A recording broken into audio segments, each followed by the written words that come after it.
Tape www.d'école au Sénégal.com.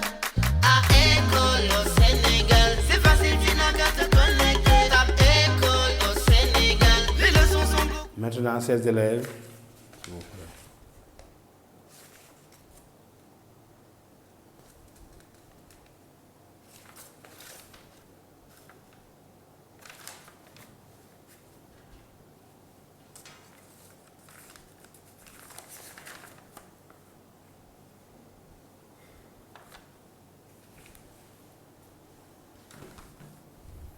C'est bon, hein? Ouais.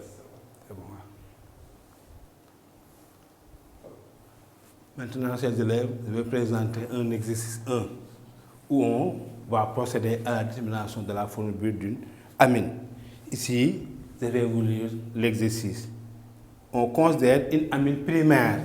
Là, l'examinateur est très clair. Il a fait.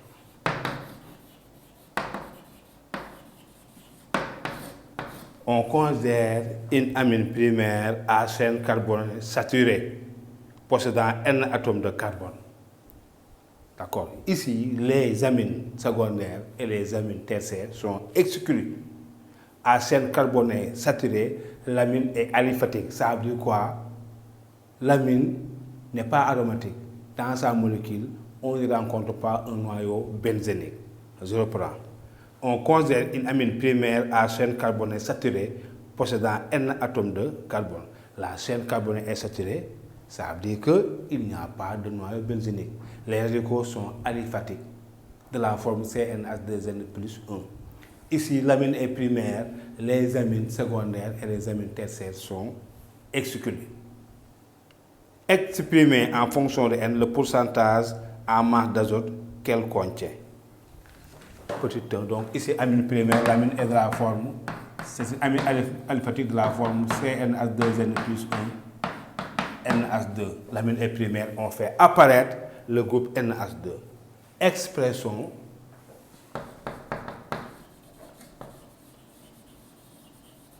du pourcentage d'azote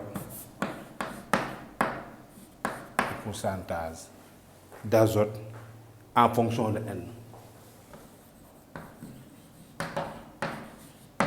D'accord, donc on a dans ce cas pourcentage là de N. Pourcentage, on l'a vu CZ depuis la classe de CM2. Hein? Pourcentage de filles dans une classe, c'est le nombre de filles fois 100, c'est le nombre total d'élèves. Pourcentage de garçons dans une classe, c'est le nombre de garçons fois 100, c'est le nombre total d'élèves. Ici, pourcentage de N. Ici, on a, c'est quoi?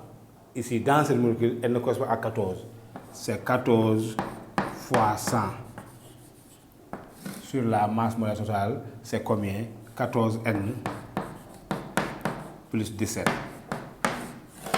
Donc la formule, la masse molaire des amines en fonction du nombre N d'atomes de carbone est égale à 14N plus 17. Pourcentage de N égale à 14 fois 100 sur 14N plus 17.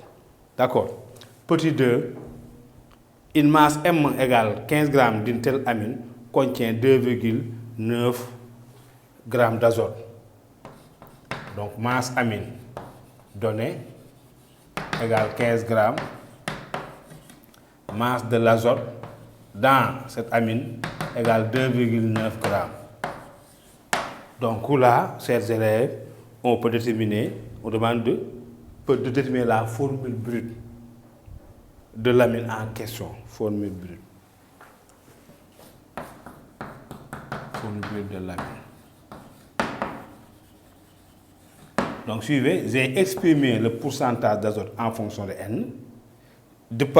À partir de ces deux données, je peux calculer le pourcentage d'azote. Et connaissant le pourcentage d'azote, je viens remplacer le pourcentage d'azote par sa valeur. Et ici, j'aurai une seule inconnue N. Et connaissant N, je peux déterminer la formule brute. D'accord? Donc pourcentage de N dans ce cas égale 16 élèves 2,9 fois 100 sur 15. Assez calculé. Aidez-moi à calculer. On trouve pourcentage d'azote égale 2,9 fois 100 sur 15. Ça veut dire que dans la masse, dans la molécule d'azote, on sera, dans la molécule d'amine, on pourra calculer le pourcentage d'azote qui s'y trouve. On trouve, oui, 19,33. Donc, dans les 15 grammes de l'amine, la masse d'azote correspondant est égale à 2,9 grammes, ce qui correspond à un pourcentage de 19,3. Et du coup, là, je vais remplacer le pourcentage d'azote par sa valeur. Donc, on aura 19,33 égale 14 fois 100 sur 14N plus 17. Maintenant, tout est connu sauf N. N correspond au nombre d'atomes de carbone. Ici, en développant, en réduisant et en ordonnant, on aboutit à trouver N de l'ordre de 4. On arrive à aboutir à trouver N de l'ordre de 4. D'accord? Et du coup, la formule brute, je remplace dans la formule générale N par sa valeur. Par conséquent, formule brute de l'amine en question, c'est C4H quoi? H9 NH2 ou C4H11N. Je vais remplacer N par sa valeur. Ça en fera C4H9 NH2. Je fais apparaître le groupe amino NH2 pour montrer bien que l'amine est primaire. Ensuite, on demande FSD des monoamines primaires. Là, après avoir déterminé la formule, on vous demandera sans doute de donner les FSD répondant à cette formule brute. D'accord? Là, je vous l'avais dit, l'amine est primaire. Si vous donnez des amines secondaires et tertiaires, vous perdez tous les points requis. D'accord? On va se limiter uniquement aux amines primaires. L'exercice est très clair. Il y a une consigne, il y a une contrainte. L'amine est classe primaire. Par conséquent, je n'ai pas le droit de donner les amines secondaires et tertiaires. C'est bon, je me limite à la contrainte. Et je respecte la consigne de l'auteur. C'est bon. Maintenant, donc on aura premièrement CH3, CH2, NH2. Le nom c'est 1, 2, 3, 4. C'est butane 1 amine ou butylamine. D'accord? Butane 1 amine. D'accord, maintenant je vais ramifier. S'il y a butane 1 amine, forcément il y aura butane 2 amine. On aura CH3, CH2, CH3, NH2. D'accord, ici c'est la butane 2 amine. 1, 2, 3, 4. Butane 2 amine. J'ai épuisé les butanes, la butanamine. Je vais passer maintenant à la ramification. D'accord, pour passer à la propanamine. Donc on aura CH3, CH3, CH2, NH2. Ici, c'est toujours primaire. Donc là, c'est quoi? 1, 2. Donc c'est 2 méthyl, propane, 1 amine. 2 méthyl.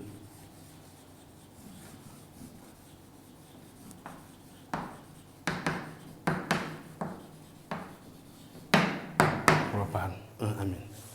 D'accord. Maintenant, je vais chercher une autre possibilité.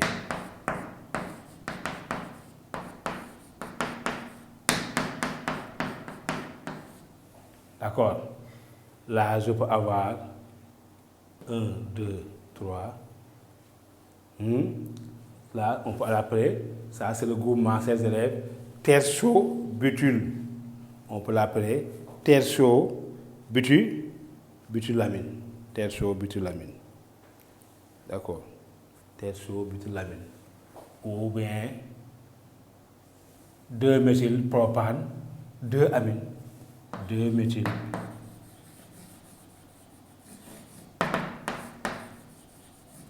propane 2-amine. On peut l'appeler ou terso-butylamine. Là, on peut l'appeler ou sec-butylamine parce que ça, c'est le radical sec-butylamine. Ça, on peut l'appeler isobutylamine. Ça, c'est le groupement isobutylamine. Isobutylamine, là, on peut l'appeler terso-butylamine. D'accord. Maintenant, question suivante. L'examinateur a dit qu'il considère l'amine linéaire, l'amine de chaîne carbonée linéaire, et il demande d'écrire l'équation de la réaction de cette amine avec l'eau. D'accord. Donc, butylamine, donc ici, quelle est l'amine dont la chaîne carbonée est linéaire? C'est la butylamine. Il dit que l'amine dont la chaîne carbonée est linéaire réagit avec l'eau. Écrire l'équation bilan de la réaction et que permet de caractériser cette réaction-là. Donc, j'écris l'équation. On aura CH3, CH2, CH2, CH2, NH2, plus H2O. Ici, on l'a vu tout à l'heure, la réaction elle est partielle, c'est avec une double flèche. Ça donne CH3, CH2, CH2, 1, 2, 3, 4, CH2, NH3 plus OH, OH-. Ça donne un ion alkylammonium et ça libère une mole d'ion OH-. Quel est le nom, chers élèves, de cet ion alkylammonium? Ici, cet ion vient de la butane 1-amine ou bien de la butylamine. Donc, c'est l'ion butylammonium. Butylammonium. C'est l'ion butylammonium. La réaction, d'accord. Et ici, avant-dernière question, l'examinateur vous demande de caractériser cette réaction-là. Ici, ces élèves, ces réactions permettent de mettre en évidence le caractère basique des amines, comme tout dit tout à l'heure dans le résumé, parce qu'il y a libération d'une mole d'ion OH-. Du moment qu'une mole d'ion OH- est libérée, l'espèce qui l'a libérée est une amine. Par conséquent, la butylamine est une amine. La dissolution dans l'eau d'une amine permet de mettre en évidence le caractère basique de l'amine. Là, pour certifier cela, l'examinateur verse dans cette solution quelques gouttes, 3 gouttes de phénylphtalène. 3 gouttes de phénylphtalène.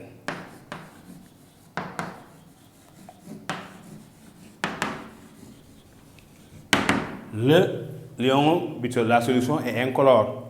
On y verse 3 gouttes de phénylphtalène et du coup, la solution est colorée. L'examinateur vous demande de donner la couleur de cette solution.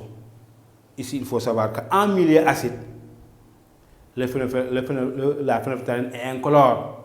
En milieu basique, la phénylphtalène est rose violacée.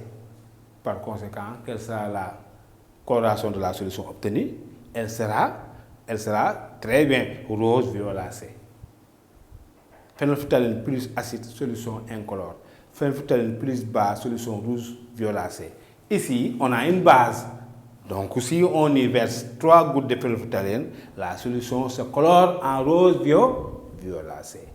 Ce qui prouve encore de plus que les amines sont des bases. D'accord? Donc, chers élèves, c'était là un exercice très simple que j'ai décidé de vous proposer. Maintenant, nous allons voir un deuxième exercice sur les amines. D'accord? On va donc un peu corser, hein? D'accord. Maintenant, exercice 2. Vidéo au Sénégal.com